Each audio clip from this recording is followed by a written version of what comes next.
আরে এই মাটির ব্যাংকটি ভালো আছে তো। আরে আরে পড়ে গেল। ওরে বাপরে, এত টাকা কোথা থেকে আসলো?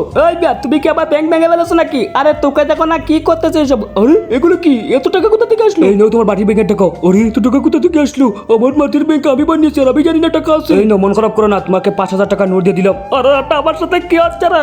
টাকাই টাকা। আরে ভাই, তুমি এত টাকা কোথা থেকে পেলে? হ্যাঁ, সামনে যে লোক মাটির ব্যাংক বিক্রি করতেছে ওর ভিতর থেকে পেয়েছি। আরে এটা কি বলতেছে? যাইতে ব্যাংকতে দেখলে দেখি আমি একটা ব্যাংকে। আরে টাকা দেই, আমার মাটির ব্যাংকে আমি টাকা পাচ্ছি না। এই যে ভাই, আমাকে একটা টাকাওয়ালা মাটির ব্যাংক দাও, যেটা টাকা থাকবে।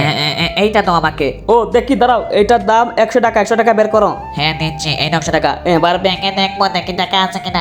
এইটা ব্যাংকে দিচ্ছি। ওরে বাপরে, এর ব্যাংক থেকে টাকা কি করে আসলো রে ভাই? আরে এটা আমার সাথে কি হচ্ছে? আমি তো কিছুই বুঝতেছি না। এই নাও ভাই, তোমাকে 15,000 টাকা নোট দিলাম, এটা নিয়ে খুশি থাকো। এবার আমি যাই।